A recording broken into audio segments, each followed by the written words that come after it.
Hi there. Welcome to the Joy of Color Grading. We're working on the next segment in this continuation of a project we're working on where we're going to look at the basic shot level look. We've kind of already established an overarching top end look to our shots for this short film called Red Boots. And we're going to just kind of go through the 4 shots that we're working with today and kind of think about how we want to get them in the same vein. In the next video, you'll be able to watch as I think through, what I want to do to them to make them be extra poppy, make them be extra special.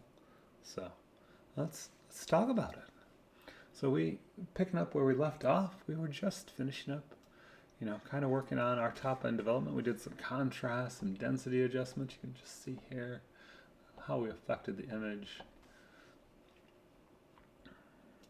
And kind of gave everything the same overarching contrast curve, as well as some saturation, as well as some split toning. And the split toning, you can see kind of just how it affects there.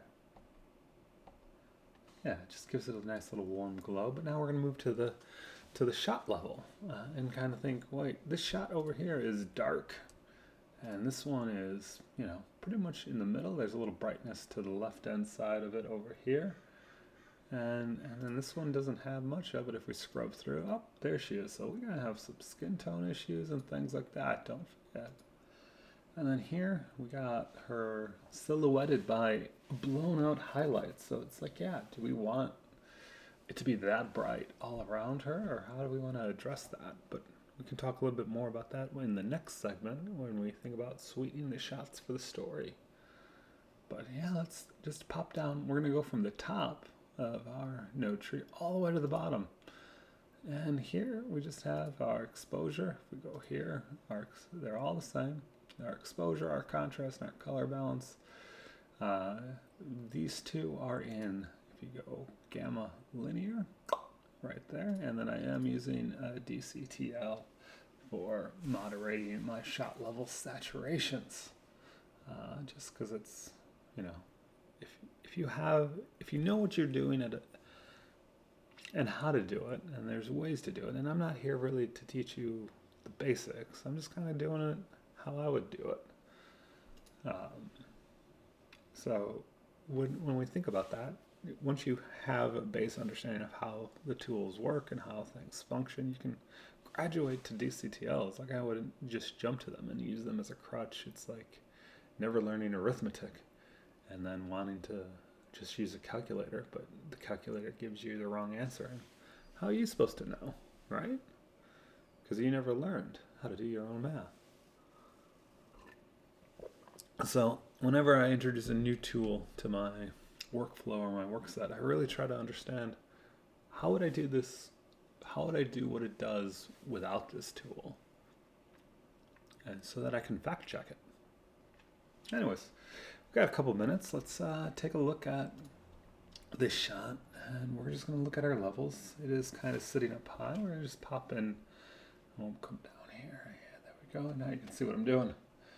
We're just going to, maybe bring down our offset a little bit. This is set up into linear gamma. Just watch how this is affecting the shot. Yeah, don't want to be too crazy. We do have those bright highlights, so we can just switch back and kind of bring down the highlights. So we can, just push up the gamma.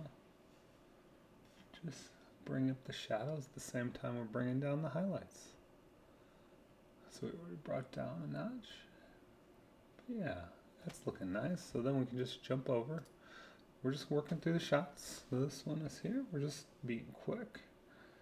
Let's bring up the highlights. We want to make sure her face is featured, because we're in the shadows here.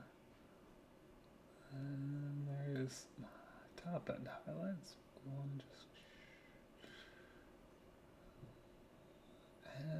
I'm just playing gamma and gain against each other and just kind of trying to find something that strikes me as a good starting place. Kind of making sure on our scopes that we're getting up there in our contrast range. So we had kind of camped down on the top end, the contrast curve, and we want to make sure that we're filling out all the detail. that we have, but we don't want to be clipping, we don't want to be losing details, but we also want it to be shapely so it kind of looks like the way we want it to look. So let's just bring our shadows, make it feel a little shadowy, just working. And because we already have like the split toning and all that in a place, we're working underneath those things and those tools to kind of just see where we're going with that.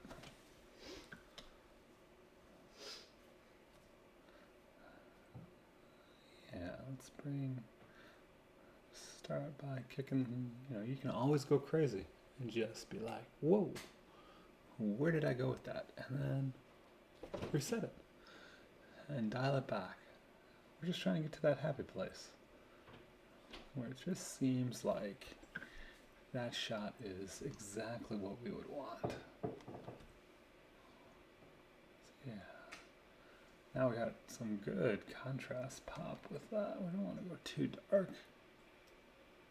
Let's see how she's looking. This was the other shot that we kind of should have jumped to the middle. It's not too shabby. I like the nice glow in her hair. We can always take a look at that later. But yeah, there's some things we want to do this shot. That's what we're going to be talking about in the next segment of how to make this shot and the other 4 shots we're working with look that much nicer and that much sweeter. So be sure to like, subscribe, and do all those things, and then tune back in when we get to talk about, making these 4 shots pop, and probably talk a little bit more about the story that goes behind them. But until that time, if you have any questions or comments or things that you want to say, be sure to drop down below. But we'll talk about those things later.